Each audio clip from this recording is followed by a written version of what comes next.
Welcome to కైటివి media. KCR 10 ఏళ్ల పాలనలో ప్రతిపక్ష నేతలే టార్గెట్ గా ఫోన్ ట్యాపింగ్ చేశారని సర్వత్రా ఆరోపణలు వినిపిస్తున్నాయి. అయితే ఇదే అంశంపై రేవంత్ సర్కార్ కేసీఆర్ ని వదిలేదేలే తగ్గేదేలే అన్నట్లు కాసు కూర్చుంది. సమయం దొరికినప్పుడల్లా నాటి బారాస నేతల అక్రమాలు బయటకు తీస్తుంది. దీంతో కారు నేతల్లో రేవంత్ టెన్షన్ స్పష్టంగా కనిపిస్తుంది. మరోవైపు స్వయంగా కేసీఆర్ కూతురే తన భర్త ఫోన్ కూడా ట్యాప్ చేశారని చెప్పడంతో కేసీఆర్ ని బీఆర్ఎస్ ని ఇరకాటంలో పడేసినట్లయింది. దీంతో గత కొంతకాలంగా తెలంగాణ రాజకీయాల్లో సంచలనం సృష్టించిన ఫోన్ ట్యాపింగ్ కేసు రోజుకు కొత్త మలుపు తిరుగుతుంది. ఈ కేసు దర్యాప్తులో భాగంగా తాజాగా బీఆర్ఎస్ ఎమ్మెల్సీ నవీన్ రావుకు సిట్ అధికారులు నోటీసులు జారీ చేయడం రాష్ట్ర రాజకీయాల్లో హాట్ టాపిక్ గా మారింది.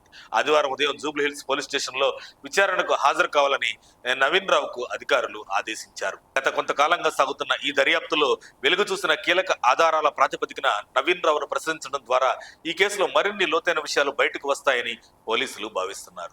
ఈ కేసులో నవీన్ రావు పాత్రపై సిట్ అధికారులకు కొన్ని కీలక అనుమానాలు ఉన్నాయి. ఒక ప్రత్యేక ఎలక్ట్రానిక్ డివైస్ సహాయంతో ఆయన ఫోన్ ట్యాపింగ్ కు పాల్పడినట్లు ప్రాథమిక దర్యాప్తులో తెలియనట్లు సమాచారం. సాధారణంగా ప్రభుత్వ విభాగాల నిఘా పరిధిలో ఉండే పరికరాలను కాకుండా ప్రైవేటుగా కొందరు వ్యక్తుల ఫోన్లను ట్యాప్ చేయడానికి ఈ పరికరాన్ని వాడారా అనే కోణంలో పోలీసులు విచారించనున్నారు. ముఖ్యంగా రాజకీయ ప్రత్యర్థుల కదలికలను కనిపెట్టడానికి లేదా వ్యక్తిగత ప్రయోజనాల కోసం ఈ ట్యాపింగ్ జరిగిందా అనే అంశంపై అధికారులు ఆయనపై ప్రశ్నల వర్షం కురిపించే అవకాశం ఉంది. గత 10 ఏళ్లుగా నవీన్ రావు మాజీ ముఖ్యమంత్రి కేసీఆర్ కి నమ్మకస్తుడిగా ఉంటూ వచ్చారు. తెలంగాణ ఉద్యమకాలం నుండే కేసీఆర్ వెంటే ఉండి పార్టీ పటిష్టతకు కృషి చేసినందుకు గుర్తింపుగా 2019లో ఆయనకు బీఆర్ఎస్ తరపున ఎమ్మెల్సీగా అవకాశం కల్పించారు.